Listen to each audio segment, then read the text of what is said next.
Welcome to Nerds Amalgamated, a podcast that covers the latest events in science, pop culture, and gaming. I'm the professor, aspiring game developer, sci-fi aficionado, and completely and undeniably a geek trying to take over the world. I'll be breaking down the news from tech to gaming. I am the DJ, a humble nerd, a big weeb, and a watcher from the halls of the multiverse. Just kidding. Anyways, I'll be breaking down all things comics to movies to anime. Join us and stay hydrated as we quench you with witty banter, unintentionally hilarious hot takes, and trivia more fun than a night at the pub, courtesy of Nerds Amalgamated. Welcome back to Nerds Amalgamated. This week we're talking about how Xbox is cannibalizing itself to never get back to its peak, how the dinosaurs died out quicker than we expected, and how the author of Children of Blood and Bone can't stand the movie. So DJ, how many of the Fallout games have you played? Aside from 76, that's about it. Oh, okay. So you played the worst one. Yeah, yep. Well, I'm sure you saw the news a couple of weeks ago that Obsidian are getting a new Fallout game and Bethesda are working on a Fallout 5. Yeah, I saw that. I was, and I think I commented, saying like it's two companies, one franchise. Yeah, well, here's the thing. Back in the 2000s, when Bethesda bought the rights to Fallout from to play and released Fallout 3, Fallout 3 wasn't as it was a popular game, but it wasn't as well received by fans of the original two games. There are a couple of spin-offs, but I'm not going to go into detail on them. But so there were the main series. There were the two games by Interplay, a couple of spin-offs by Interplay. Then Bethesda bought the IP and released Fallout 3, which wasn't it was a big release, but the fans of the originals didn't like it because it was RPG. Then Obsidian were invited on, and Obsidian included some people former Fallout devs from the Interplay days. And they were invited on to release a game made in the Fallout 3 engine. That game was New Vegas, and people loved it. I would say people like New Vegas more than they like Fallout 3. And part of that is that New Vegas has more of a RPG style story and mechanics.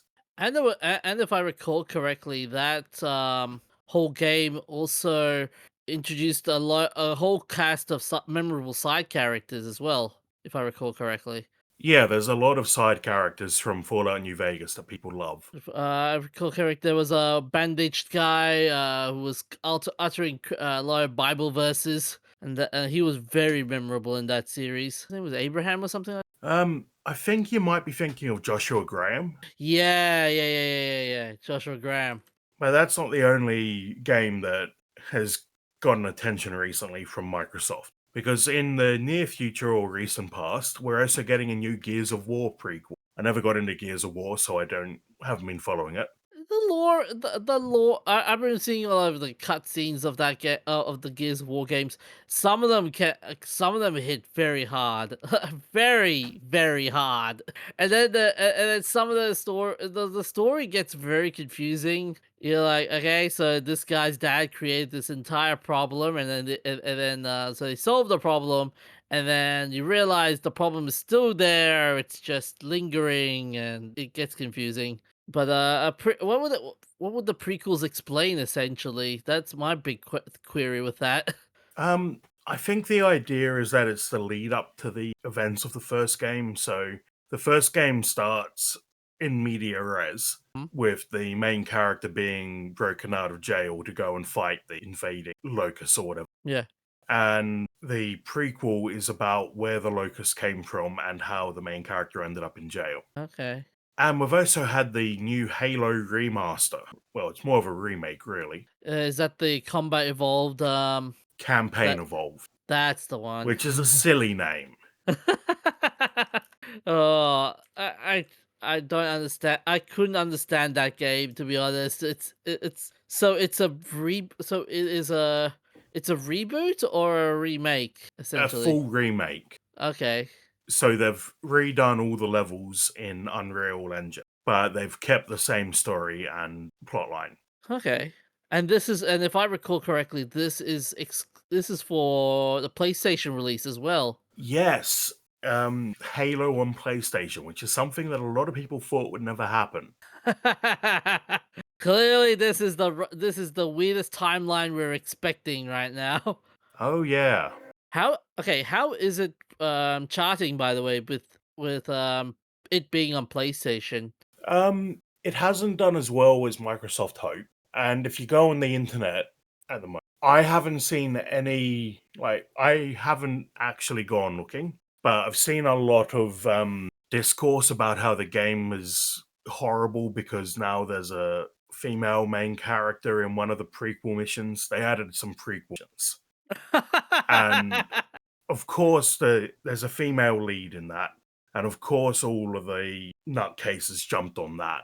So I don't actually know how well it's doing apart from the sales numbers, which aren't as good as Microsoft were hoping from what it seems. Okay, I'm looking at the Halo campaign vault Wikipedia page, and they're saying here, "Oh, is this the end of the traditional console wars?" And Well, funnily enough, I think it's a relic of the end of the console wars because Sony have decided to restart them by going back to exclusives. So we've spent the last 20 years having the consoles come together and having games that released on both platforms. But now in recent times, to go for more exclusives, and that's going to split the consoles apart again. oh boy, yeah, someone I'm reading one of the quotes. Wesley Yin Poole from IGN lamented the release of campaign involved on PS5 as the end of Microsoft's commitment to a traditional game distribution model anchored by first-party exclusive software, while noting that it nevertheless came as, quote, no surprise, unquote, due to the publisher's broader pivot towards game availability on multiple platforms. Yeah, so we'll have to wait and see whether they stick with the exclusive model or open access model. And But so my point there is that these are three massive franchises that have had recent releases mhm. or announcements of releases that Microsoft seem to be betting on to save the company. Ooh, that is a very, very big gamble. Yes, because they've basically cut all their indies and double A studios and they're just sticking with the triple A stuff. Yeah, I get the idea of stick to what sells best and stick to what sells best and go and keep going with it. But that idea, yeah, it doesn't. How long will it last? That's the question. Yes, that's the problem. Can it last? I don't think it can. I think you need to be coming up with new ideas. Hmm. And right now, they've laid off so many people that and stuck with just the ideas that they know will be hits that it is worrying that they won't have any new ideas coming in. Is it possible with this move? With this move? Is it possible modern Xbox executives have actually read this history and just don't care because remasters are cheaper and safer than gambling on the next weird accident? Well, have executives ever cared about anything further than the next 6 months? I mean, as I said, I don't have the mind of an executive, but I normally you would make them think that they're thinking more long term in the process. But I don't know. This feels very short sighted. On It does.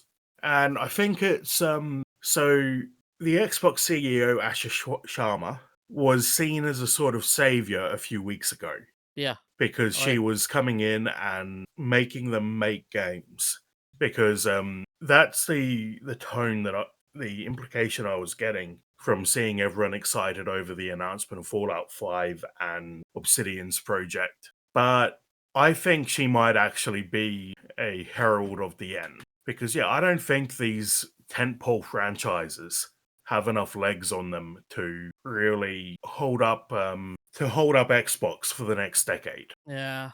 And now they've stepped away from acquiring indies. Where are they going to get their new ideas from?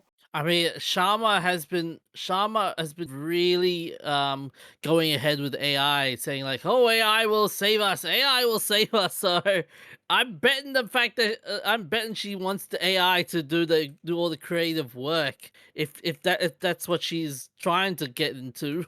Oh no. Well, It was nice having you, Xbox. Let's move on. But Yeah, that's not quite done that. What are you gonna say, DJ? I was gonna say, like while she is she's wanting to reset the entire process. She is also saying that AI won't replace the high budget games. She's just pointing out that a great game is much more is much more than creating content. She's expecting AI to become powerful tool for prototyping, development, and new types of gaming experience. That's what she's saying in one of her Instagram posts. Yeah, that feels like a bunch of marketing bullshit to me. Trying to justify her decisions. Yeah. I don't think there's a way for AI to come up with the next big thing like that. Although this does bring to mind, there is apparently a common practice of putting a woman in charge of a company when you know you're going to make some bad decisions. Oh boy. So, like you might remember, Reddit's had a about 10 years ago. There was Ellen Powell, I think was her name, was the CEO of Yeah, Reddit, yeah. I and they made a bunch of unpopular decisions and then got rid of Ellen Powell. And other companies have done it too, and it's apparently I can't remember the name of it, but there's apparently a name for this phenomenon, and it does make me wonder whether this is Xbox's go at that. It's sad that if there's a female CEO, we have to think: is she really there to turn things around, or is she just there to make the to make the decisions that they want to throw her under the bus for? So yeah, take it with a big grain of salt. do, does this expose something? How does this expose about how corporate oversight shapes creative risk industry wide and not just at Xbox? You reckon? Well, yeah, I think there's actually something interesting in the article here. But Fallout was created by the creatives at Interplay when the executives weren't looking. They were given a instructions to make a project based on a tabletop game, so like D&D style game. Yeah. And while the executives were more interested in other projects that they were working on, the Fallout team came up with their own universe and lore and created the first Fallout game, which is pretty unique. So yeah, I think having hands-off executives is a good way to get some new ideas. But at the same time, they can't be too hands-off because I feel like that's a problem some companies have run into, some of the bigger companies, where they're just too big and their projects are too ambitious. And they need to be given the restrictions and told to actually sit down and finish the game. Yeah. Like Bethesda right now have been sitting on. So they announced Elder Scrolls 6 back in 2018. It has now been longer since that announcement than the time between Elder Scrolls 5 and the announcement of Elder Scrolls 6. Oh boy. Yeah, since Elder Scrolls 5, Bethesda have made, well, did Bethesda make Fallout 76 or was that a... No, Bethesda No, it made was 76, I yeah, but think. Bethesda. Yeah, hang on. Fallout. Let me just fact check that. Yeah, Fallout Elder 70. Scrolls Online was by ZeniMax, which is a Bethesda associated with Bethesda and now owned by Microsoft as well. Yeah, 76 was made by Bethesda and developed by Bethesda. Okay, so it was entirely in-house. Yeah. And then So but then if I recall correctly, ZeniMax was also involved in the production as well. yeah, well, ZeniMax was kind of the publisher, I think. Hmm. So since then, out of Bethesda, we've had Elder Scrolls, sorry, Fallout 76 and Starfield. Both of them have flopped. I mean, they're not necessarily the worst flops, They were but ambitious at best. yeah, they were ambitious, but neither of them are hugely popular. And we've just passed the 10th anniversary of Fallout 5, which, okay, that one also came out since Skyrim. Fallout 4, sorry. Too many numbers. My brain is not working today. We've passed the 10th anniversary of Fallout 4, and we've just got the announcement for Fallout 5. So they have been working on other games since then, but also typically you get the announcement for a game something like a year to 2 years after pre-production begins. Pre-production is where you come up with the setting, the basic plot, The storyboards and basically everything. yeah, you come up with the pitch, And the pitch of we don't know what the pitch for Fallout 5 is, but we just know that they're working on it. But it's still going to be years away by the time it actually comes out.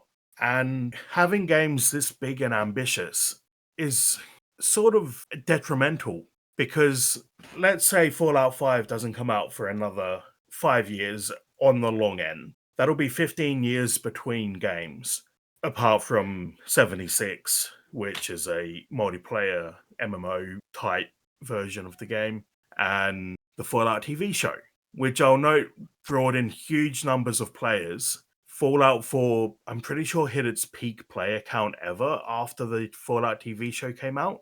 But without the TV show keeping it relevant, who's still around in 15 years waiting for a sequel to a game? Yeah, exactly. Like if by that time, in 50 years from now, nobody's gonna remember one Fallout game. There's gonna be like, okay, they'll either remember the next GTA or maybe the next Call Well, of even Duty, for GTA's example. having that problem. Oh yeah, It's just a much bigger thing because GTA 5 came out first. What year was that? 2013? Hmm. And now it's scheduled for the end of this year. GTA 6, yeah, Yeah. So I think a 19th of couple of games like GTA can handle that sort of time off, but I don't think every game can. nah, nah. And yeah, it's just the development cycles are getting too long. I think what a lot of these companies need is someone who can sit down and really tell them, give them deadlines and limit the scope, but also be hands off in a way that lets the creatives come up with new ideas.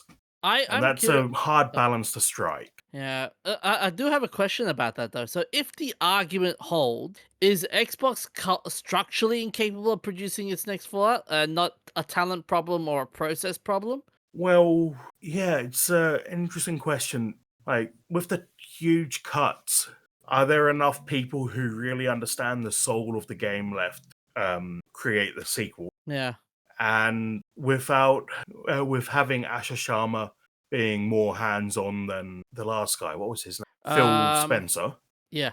Can they really afford The loss of talent. the loss of talent? And yeah, what I'm trying to say is more along the lines of without the talent and with a hands-on CEO, can they afford the executive meddling to still create a great game? I don't think they. I don't think they. I don't think it's not possible. Like you're stifling a lot of creativity.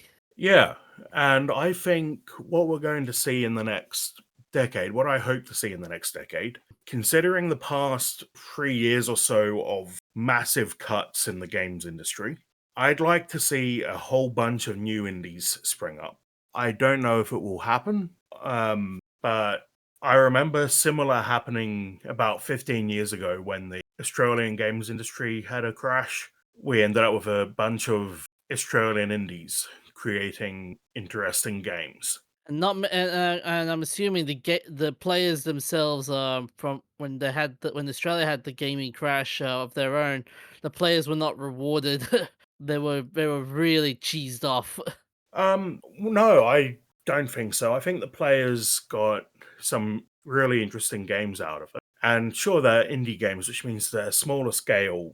Like, indie devs will have a hard time making something on the scale of Fallout 4. But the fresh ideas that the indies create will then get them absorbed by companies like Xbox, assuming Xbox decides to start hiring indie devs again, Yeah.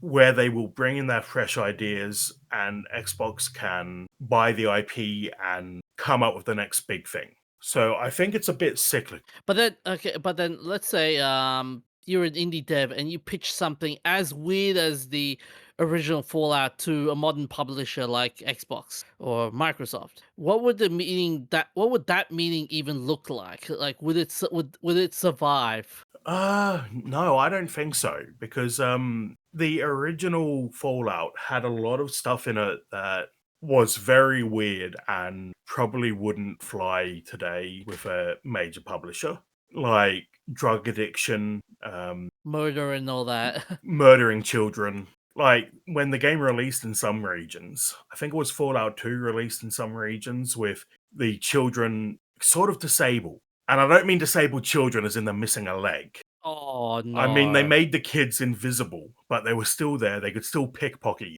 You just couldn't kill them in retaliation. So there's a weird thing in some versions of Fallout 2 where, yeah, you can have your stuff pickpocketed by a snotty-nosed kid and not murder them in retaliation because they wanted to get a certain classification. And saying that makes it sound like I'm a lot more cool with killing kids than I really am. Yeah. Oh man. So yeah, you reckon it will not survive now? No, I reckon in 10 years, either something big has to change in a couple of years, or Xbox isn't going to survive for 10 years. And I feel the same way about Sony as a console, so PlayStation as a console, because I think consoles are losing the cultural relevance they have by pulling tricks like Sony's recent ditching of physical media. Oh, you see Sony's Um, newest response to that? yeah, basically, we're not sorry. But my point is that they are going to be left by the wayside as people move into PC gaming, and you'll still have Xbox and PlayStation, but they'll be publishers rather than hardware manufacturers. Yeah. I can't see maybe the Xbox 6 and Project Helix and the PlayStation 6 are going to be their own individual things, but I can't see whatever comes after that remaining as a individual custom hardware product. I think they'll be more like the Steam Deck, the Steam machine. I mean, a lot of people are. I mean, cloud computing is going to be the future, unfortunately, and I will I. fight with my dying sticks of RAM until the end. I am curious though, with Xbox with Xbox leaning harder towards the remasters and known IP, and with what we're seeing with the bunch of new with what we're hoping going to see is a bunch of new indies in the next 5 years. Do you reckon the fans are complicit in terms of buying the remasters and legacies while clamoring for originality? In a way, yes.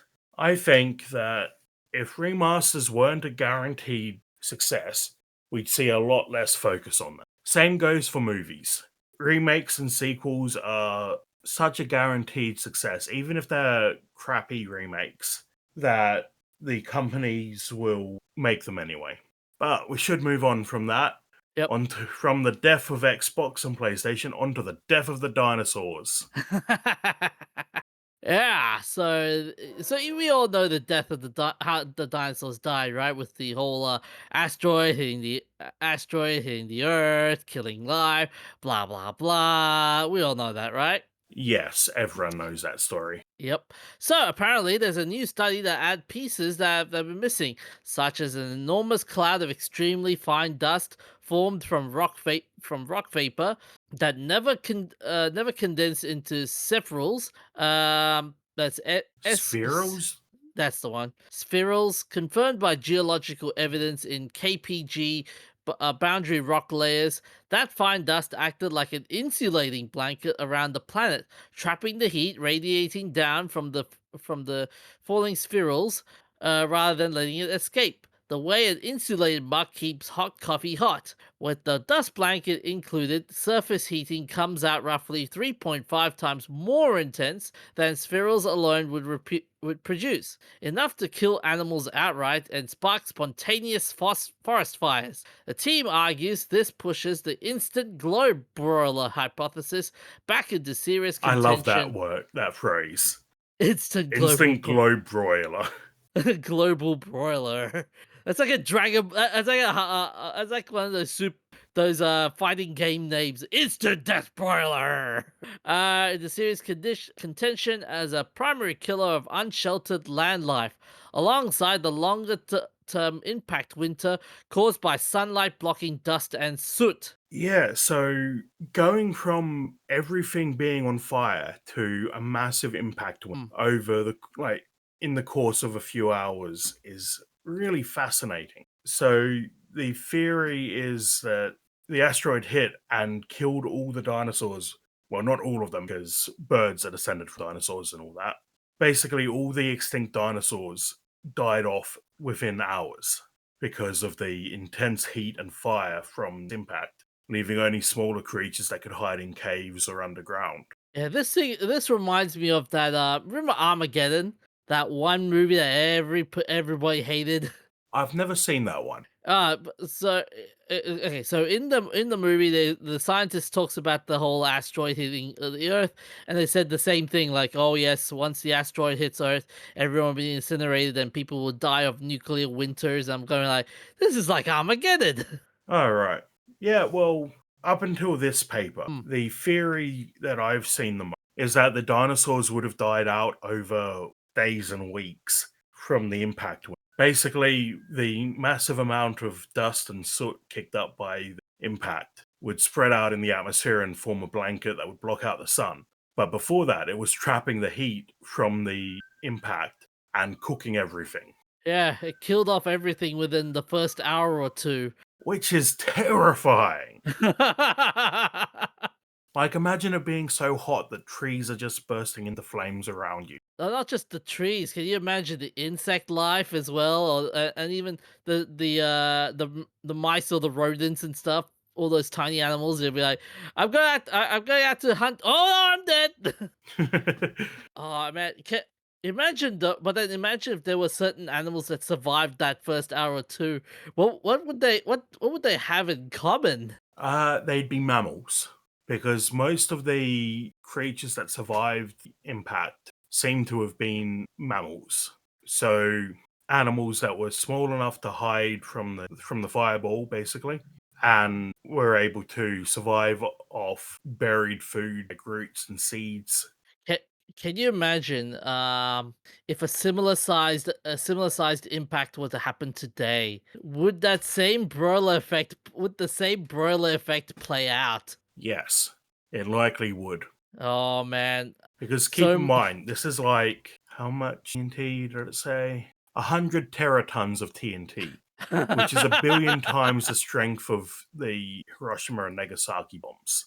Oh, there is a interesting video I saw a while back where what happens if you were to detonate all of the nuclear bombs in one specific location, and that animation is terrifying to say the least. But you reckon does this settle the open or does this settle or reopen the fast death versus slow death debate in paleontology? Well, it's early days, it's still one paper, Hmm, so I admit I'm not following paleontology as closely as I would have loved to, yeah, because who doesn't look at dinosaurs and think dinosaurs are cool? yeah. But yeah, the I think as a early thing, it's they say in the paper that they think supporting evidence is out there that we just haven't found it yet, and a lot of the supporting evidence is going to be proof that there was actual global fires all at the same time. So would you, Professor, rather have been a burrowing mammal in hour one, or a lucky survivor facing the years long famine after? A burrowing animal, because then I'd survive. Why would I want to be the one that dies? I don't know, but you could. But let's say you're the lucky survivor though, that faces Yeah, the year I'd be long the famine. last dinosaur. Why would I want that? I'd never have a dino girlfriend. Damn. Would you want to be the last of anything? Yeah, yeah. I mean, I'm trying to picture it like that movie I Am Legend, where Will Smith is the last man on Earth, kind of thing. The book was better. The book was better. Oh man, but with what we're seeing right now, like, how confident are you with these reports in models built on one geographical slice of evidence? Like, how confident would you be with that sort of evidence coming up? I don't know enough about the state of the art in neontology to say. I don't know. It's for me, I would say I would need more evidence on it, but just on one slice of evidence, I would take it with a grain of salt at best. At best. Yeah, well, give it time. They'll probably find evidence of the fires in other places too. Yeah, that's gonna be interesting. Seeing imagine in the next few years they find more bones of dinosaurs, and it's like, oh, these bones have heat burns. Oh, this confirms our theory. Yeah, that would be interesting because bones do show signs of being heated Hmm. in some places. Particularly, it's used as evidence for when humans developed cooking. Yeah. So you take the bones from the scrap heap, and if they look like they've been, you can infer that humans had the ability to cook at that stage. Okay. So yeah, it would be interesting to find dinosaur bones that showed evidence of massive heat, but I don't know if we ever will because I don't know if the conditions immediately following the impact were conducive fossilization. Yeah, and not to mention if residue coming from bones, for example, do they have their own half life, or do they have others? Do they emit anything else after being burned after a few years of settling down? That kind of thing. You get what I mean? Like, Yeah, I think so. So you're asking whether the bones will still show the evidence after yeah, being fossilized. yeah. Yeah, I don't know. What's also going to be interesting with this whole debate is how we're going to see the the falling dust trap heat.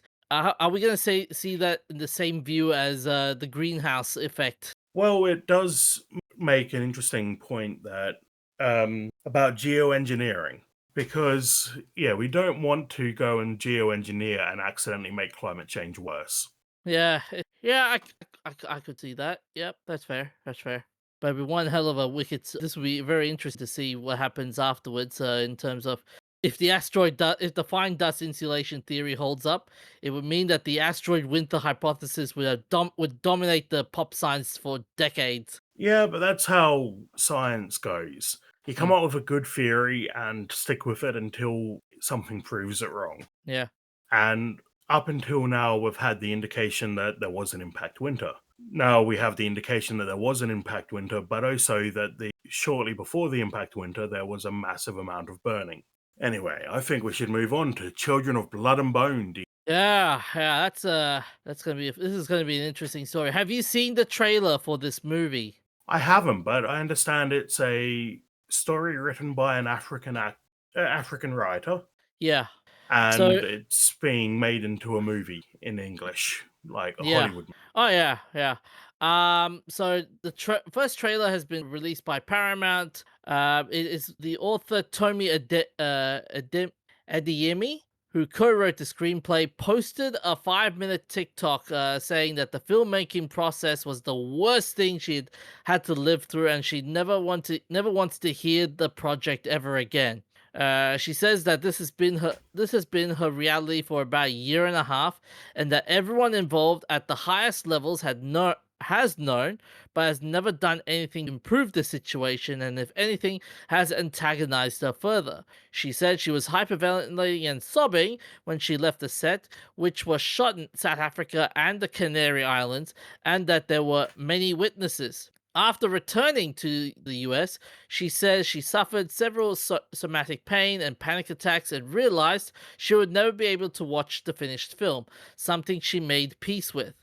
She said she decided to speak up because staying silent would make the pain worse. She didn't name names or specify exactly what went wrong on set. But yeah, and the studio responded by saying that there hasn't been any responses from the studio, and that the film is slated for release on January 15, 2027. But Children of Blood and Bone for many people for the people that are not familiar with the series, it's a young adult no, young adult romantic fantasy, and it's the debut novel and the first in her Legacy of Arisha trilogy. Follows the heroine Azalea and Ebola as she attempts to restore magic to the kingdom of Arisha. Following the ruling caste, I'm butchering these names. Cosidian's brutal suppression of the class of magic practitioners, Zayli belongs to the Magi, and writing the book took over 18 months and 45 drafts. Ademi drew inspiration from novels like Harry Potter and Ember in the Ashes, as well as West African mythology and the Yoruba culture and language. So yeah, Professor. So that sounds like an awful situation. I hope that I'm glad she's made her peace with it, but it's awful situation to be in, and I wonder how much of it is because someone on set was being abusive and how much was because of the production butchering her work. Yeah. Because a lot of authors, I think, get very possessive of it, which is understandable. You pour your entire soul in creating something, and then getting it adapted into a movie, you have to hand it over to someone else who might make different decisions with it. And yeah, it's how do you handle that? Yeah. Do you reckon this fits a pattern with other creator slash studio blow-ups we've covered over the or over the years, basically? I think there's a lot of reasons. I can't think of any that come to mind immediately, except for maybe the Percy Jackson author. Yeah. They made movies out of that weren't very good, and he spoke about how yeah how they screwed it up and eventually got a TV show made out of it. Yeah, I'm curious though, like why do so many of these book to film adaptations underperform despite being bestsellers in the first place? I think with best-selling books, a lot of people have an image in their head of how things go, and there's then the movie gets made and it's different, and yeah, it contradicts what people saw in their head, so they don't like. Yeah, it also puts into question like how much creative control do authors really keep once the studio option is signed in. Yeah, So if that's the case, then should fans lower the should fans lower expectations, or does this signal deeper creative problems? I don't know without having details. Yeah, but let's say but from like let's say for example let's say for in your case June, let's say Denis Villeneuve does a June 4 movie, and he has that similar situation. Like what would you say in that scenario then? What you're saying that the author of June walks out crying? No, as in yeah, okay. Yeah, the author of June not walks out crying, but like gets frustrated with the whole process and just walks out the project. Then I would be worried that the next movie. It's a very hypothetical situation, like because Frank Herbert's for decades. Okay, yeah, fair enough. But I mean, we've seen similar things with when remember Lord of the Rings, for example, and how even though Tolkien's dead, the estate was taken care of by his family, and the family kept on going like, "Hey, make more Lord of the Rings movies. I don't care how shit it is, just give us money." Yeah, But I'm also sensing that the young adult pipeline is becoming the next big franchise. it always has been. Yeah. Young adult stories are always ripe for an adaptation because they're usually not too conceptual. They're not too difficult to read. So they have a big audience, and they have a built-in audience because the audience is already they have a big audience because they're not too hard to get in. So yeah, why not, mate? Yeah, but while that could be a good thing, it's also a curse. I mean, as you said, like the projects that you mentioned, they were all even though they were all bestsellers, they were always cursed with they're not that good to watch, or they're not properly adapted. Yeah. It's similar to how video game movies used to be back in the day. I think a lot of the video game movie stuff comes back to Uh-huh, uh-huh. So that said, though, with the YA adaptation curse, would you rather a beloved book never get adapted than get adapted badly, or yeah, or just forget about well, it? I don't think having a bad adaptation takes away from because you've always still got the so I don't think a bad adaptation is necessarily an awful thing for a book. To some extent, it'll bring in people who then want to read the book to find out what the point was. But yeah, some people will watch the movie with shit. Yeah, yeah. So it's a tough to say whether a bad movie will be better than a mediocre. If that's the case, then do you reckon it's a Hollywood problem or partly a fandom problem? Like, are readers just impossible to satisfy once the book becomes a movie? Both. But it is definitely possible to make movies that are based on books that readers love. Like the Project Hail Mary movie is a recent example. Do you know any YA adaptations that have succeeded, like off the top of Yeah, your head? Oh yeah, Hunger Games. That was hugely successful. yeah. That's financially successful. I'll grant you that. Yeah, It's so successful they're writing prequels and sequels. And Yeah. I mean, Harry Potter. I mean, I would also say the same thing with Harry Potter as well. Well, not really yeah, with. Harry Potter started as a children's book and then became a young adult as the audience grew up. So what made it different for productions to do? What did those productions do different? The sort with their source authors though, if they were that successful. Well, they didn't piss off the author. Oh yeah. I never heard of J.K. Rowling or Suzanne Collins walking off crying. Yeah, that's true. That's true. Yeah. In your experience though, have you ever seen an authors falling out with the studio ever tank the film box office historically? No, I don't think so. I think the author falls out of the studio because the studio makes a bad movie and then the movie fails on its own merits. Okay. Yeah. But it's not that unusual, isn't it? To see someone publicly disown their own film pre-release. No, not that unusual. Okay. Fair enough. So let's move on with our shout-outs. On the 30th of July 2003, we had the second extinction of the Pyrenean ibex. 3 years after the death of the last Pyrenean ibex, Celia, a clone of her is born only to die from lung defects, making it the first and so far only species to have gone de-extinct and extinct. They can't try it again. You reckon they'll Yeah, they reckon they'll try it again? Like, was it now 20 years later now with the if they have enough technology? material, they might be able to. Oh, that'll be an interesting one.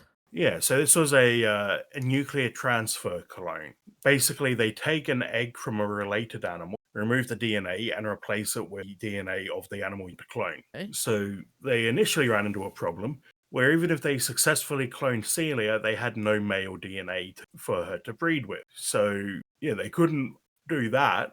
They ended up cloning her anyway, and it failed. They created 285 embryos. 54 were transferred to 12 ibex and ibex goat hybrids, but only 2 survived the initial gestation before they died. One Oh, was born alive. So that they are that's still studying the DNA to see if they can create hybrids. but that's astounding. Like from 285, you went to 54, then to 12, and then to 2. That's astounding. Yep. And on the 30th of July 2026, we passed the 60th anniversary of the 1966 Batman movie. The one starring Adam West and Burt Ward, ridiculous scenes such as the bomb. And I love how the meaning of words changes. So the director, no, yeah, the director of the movie directed some of the episodes of the TV show, including one called The Penguin Goes Straight, which has a completely different meaning in 2026 than it did in 1966. And then a sequel to what I assume is a sequel to that episode is titled Not Yet He Ain't. Yeah, the 60s. What an interesting time. Yes, and I'm just imagining like gay penguin. Oh boy. Yeah. Adam West agreed to do the film on the condition that he would have more screen time as Bruce Wayne in it. Can you imagine just like I hate wearing that costume. All right, the next Batman movie, you're gonna put me in more suits. I hate the bat suit. Just put me in nice suits. Yep. And the actor Cesar Romero, who played the Joker, refused to shave his moustache and it was covered up with white makeup. You know what this reminded me of? This reminded me of Henry Cavill when he had to do Josh Whedon's Justice League movie. Oh, He ha- yeah. They had the CGI out his beard. yeah. Because he had to keep the beard and the mustache for the Mission Impossible movie. So they CGI this and it looked terrible. Yes. I felt sorry for Joss on that front.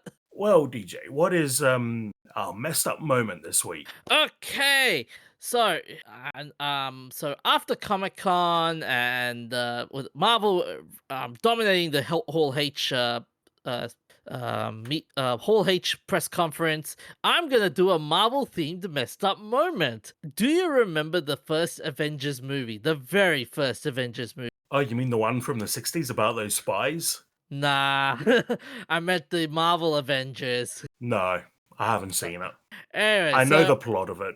okay, fair enough. So, in that movie, a highly sought after stuntman in the comic book movie genre, especially Jeremy Fitzgerald, had appeared in movies such as Spider-Man 3, Logan, as well as many other MCU movies. While performing a stunt on the Avengers that required him to fall 30 feet off a building, Fitzgerald got his foot caught, which resulted in his head slamming into a brick. The impact tore off a large part of his scalp, but rather than go to the hospital, Fitzgerald just slapped a bandage on the wound and went back to work. As it turns out, Fitzgerald was incredibly lucky, as he was very close to hitting an extremely sharp rain gutter that could have sliced off much more than a piece of scalp, and had he had come into contact with it. Yeah, that sounds uncomfortable. I, I, man, being a stunt person is a thankless job at this rate. I just can't get over the suspected concussion but goes back to work. I know you're in the US, but really, go to hospital. You Oh, don't want to have a brain bleed. oh, I would love. Imagine telling that story to someone else and they just have that shocked look on their face at the wrap up party. Oh, that's painful. Imagine they do this in Australia. Right, well, our wacky movie for this week is 1986's Flight of the Navigator. In 1978, a boy travels 8 years into the future and has an adventure with an intelligent, wisecracking alien ship. The film was nominated for the 87 Saturn Awards in the categories of Best Director, Best Performance by a Younger Actor, and Best Science Fiction Film. It's notable for being one of the first Hollywood films to use extensive CGI, and also one of the first Hollywood productions to feature an entirely electronic film score, composed using a synclavier. Yeah, I remember watching it when I was a kid, and that was a fun movie to watch. Yeah, we already know you're old. Oh, back in my day, TV was fun to watch. It was channel 10 as well, believe it or not. Yes, and the effects were rendered on a Foonly F1 supercomputer, which was a DEC PDP-10 compatible mainframe. Imagine you were a time traveler and you do the effects on a laptop. And all these guys were like, "Wow, how'd you do? You can do that on a computer now." Yeah, I'd love to blow somebody's mind by showing them a computer. Or imagine time traveling to Steve Jobs' time early in the day and just tell her, "This is what you created. This Apple computer. It's called the iMac." And for a bit of fun maths, the flight to Phalon and back took 4.4 solar hours, while 8 years passed on Earth, indicating time slowed down by a factor of about 16,000, which corresponds to travelling at a speed of 99.9999998% of the speed of light. Okay, Professor. Bring on your bring on your mathematical powers. I don't have to, someone already did the maths. Damn. Well, that's all we have for you this week. Look after yourself, stay hydrated, and we'll see you next time. Stay happy, stay nerdy. See you guys.